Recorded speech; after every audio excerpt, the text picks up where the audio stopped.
Welcome to my YouTube channel. My name is Coach Undress with Coaching with Undress. And ladies, today we're going to talk about a very common topic, a very common situation, a very common scenario I've seen in a lot of my coaching sessions, a lot of my clients' stories. So I want to share with you all not only some knowledge, but some tips, some understanding how to overcome anxiety, anxious attachment. This is called when anxiety has affected your relationships, when anxious attachment has affected your relationship. And everyone has some anxiety of some form, so let's not feel so bad about it. But we realize if it's taking over us, if it's complicating who we are, if it's disrupting the relationship, if it's exhausting the love, that's a lot of anxiety. And the goal is to understand it for yourself. It's not his job. It's not his job. It's yours. And I always say this not to be tough, but I always say a little bit of tough love. If you don't do it, he won't. If you don't do it, nobody wants to. How do you secure anxious attachment? How do you secure this anxiety? Being self-aware, understanding it, learning from it, growing from it, taking accountability where it comes from. There's always a deeper root of the fear than just the obvious situation with him. There's always something. That's what I try to do as a coach. I'm also a licensed life coach as well. So what I love to do, what I take a lot of honor, a lot of pride, a lot of passion is to implement life coaching within my relationship coaching. Yes, I'm a certified relationship coach, and I'm also a licensed life coach. I always tell my clients, if you give me the time, the commitment, we're going to focus on life coaching within yourself, and the reward will be the relationship. The reward will be the right guy. But if you just ignore who you are, if you ignore the self-love, if you just ignore the self-respect that you're supposed to have for yourself just to get the guy, just to get the title, just to get the ring, what do you really think that's going to equate to? I don't know. I get the desire. I admire the passion. But if you don't commit it to yourself of who you are, self-respect, self-love, self-development, the relationship will suffer. We all need to do some form of it. Guilty. I do it every day. I have to. After what I've been through, I have to. Because I've gone through a lot. The whole story is on my website. I've gone through, talk about anxiety. I've gone through a lot, so I had to. I was forced to in that wheelchair. I was forced to in that hospital. How are you going to get over this anxiety? Otherwise, you're not going to walk again. Deal. Done. Simple. But sometimes when we don't have those forced scenarios, we kind of take time and our energy for granted. And we just become more anxious and anxious and anxious and anxious. And they're saying, well, you're not doing enough. You're a bad boyfriend. More and more and more and more and more. That's what leads to number one on, has anxiety affected your relationship? Number one, feeling unworthy of love from others. Feeling unworthy of love from yourself. That's a tough one. That's a heavy one. And I think we've all felt that in some form when in our darkest times, our toughest times, those lonely nights, those questionable moments. But I always say, and I had to go through this myself, it's not what happens to you that defines you. It's what you do next. My injury did not define me. My recovery did. You can only control what you can control. So things happen. Accidents happen. Mistakes are going to happen. How you respond to them defines on who you are. And that is the essence of feeling worthy. Self-love, self-respect. Understanding, man, I just never get a break. My cards were dealt wrong. Tough childhood, tough situation. What's going on? How do I grow from it? Because that worthiness, that self-love, that self-respect comes from understanding that and getting better from that, not from somebody else. It's funny, I was just watching season 3, the final season of Ted Lasso, one of my favorite shows. And I don't know if you've all seen it before, but he's a motivational speaker as a coach, coaching a soccer team. And one of the main scenes was this character, Roy Kent, was talking about how he's not perfect.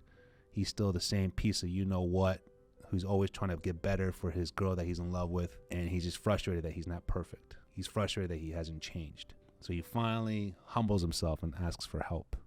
And this is part of feeling worthy compared to feeling unworthy. And one of the guys of the soccer club gave this amazing advice. He says, there is no perfect person. There's perfect things. Perfect sightings, perfect, facts, perfect art, perfect elements in life. But people, relationships, all you can ask for is when you are willing and openly asking for help and sometimes take it, you're moving towards better. And that is the goal. Moving towards better of who you are, moving towards better of what you've gone through. That is the worthiness that you're worth. That is the worthiness you want to fight for. Not perfection. Hell no. Ego? Pfft, get out of here. Pride? Nah, keep that for the office. Relationships, love, self-respect, self-worthiness, all those other great things in life takes humility, takes understanding, takes fight. And that's what I love about the clients who I talk to. And I'm telling you, I've coached over 400 worldwide. They all believe in something. They all fight for something, but they're just not seeing it clearly how to get there. But they're open to it. They're ready for it. And I always say, listen, this is not going to be a perfect transition or a perfect coaching session to you know everything now. It doesn't happen overnight. Through our journey, through our commitment, through our relationship as a coach to a client, you're going to take 2 steps forward, 1 step back, because you're going to make a mistake. You are going to slip up. But I look at the 1 step forward overall, progress, not perfection, going towards being better of who you are, starting from you. We'll see what happens with him. Let's see if he's worth it. Let's see if he reciprocates that. Let's see if he wants that in his relationship. That's when you realize you don't have to define your worthiness between someone else. You define it within yourself. You'll know by the right guy if he sees that and appreciates that or just basically doesn't. Then you'll know you're in the wrong relationship. Number two, when anxiousness has taken over your relationship, affecting your relationship, harboring negative emotions such as jealousy or distrust. We've all been jealous. We've all been distrusting moments. How can we not? We're human. But if it controls us, if we instigate it, manipulate it, basically make it the ultimate always solution or the outcome of everything, then man, that creates a lot of anxiety. Always thinking distrustful, always thinking negative. My clients always tell me when I talk to them, they're like, I love the optimism, coach. I love every time we get on the phone with you. You're full of enthusiasm, full of optimism. Are you always like that? And I'm like, no. No chance. But what I have done is I've practiced being like that to a point where I get better at it. And it becomes a skill, an emotional muscle, a mental strength to understand that regardless what comes across my life, relationship, personal health, or whatever, I will get through it because I will find the positive outcome of it compared to the negative situation. Being negative is easy, obvious. Captain Obvious over here, ladies and gentlemen, Captain Obvious. Let's overcome that and let's figure out the solution. When you have more of an optimistic approach, then you don't feel so much of distrust in the situation. You understand it all starts with you, the fear of being alone, validating your anxiety. I love this study that I learned so much about this anxious attachment. It's securing your insecurity. You're insecure about distrust. You're insecure about, being negative. So when you finally find it for any reason, even if it's not true, you validate your insecurity. You find security within your insecurity. How crazy is that? Secure my insecurity. Even if it makes me less of a person, makes me wrong, makes me unhappy, but I'm right. Secure my insecurity. I've seen a lot of situations my clients put themselves through that. They might feel like they win with that situation, but actually they lose. Number 3, dating with anxious attachment. Has it affected your relationship? Well, number 3 is highly sensitive to others and their emotions. I mean, you're probably thinking the same thing I'm thinking. That doesn't sound too bad. I'm empathetic, I'm compassionate, but the key word is highly sensitive to a point where you're putting their feelings above yours, their respect before yours. The most common thing I've seen in all the women I've coached, not just with anxious attachment, is they basically are afraid to say no, fearing they might lose the wrong guy. And I always tell them, when you saying no to them is saying yes to you. Yes to your goals, yes to your standards, yes to your values, yes to your intentions in this relationship. And if he doesn't understand and respect your boundaries, your standards, he's the wrong guy, ladies. Don't fear of losing that. So when you're highly sensitive to others and their emotions, that's great if they've shown that they're worth it. But usually the anxious attachment style in the beginning stages is overcompensated. Because if you're highly sensitive to what he is, that means you feel like you're always there for him. You're always caring. You're always listening. And you lose yourself and you don't ask for anything back.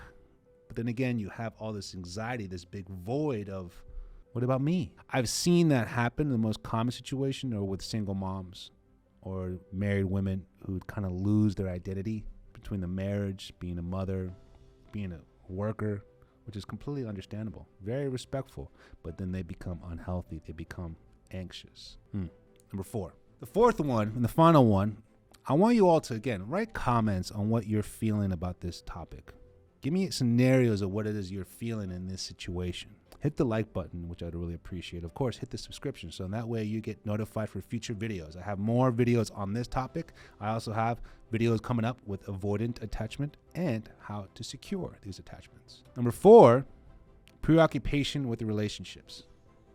Preoccupation with the relationships. My life is my relationship. I live for this person.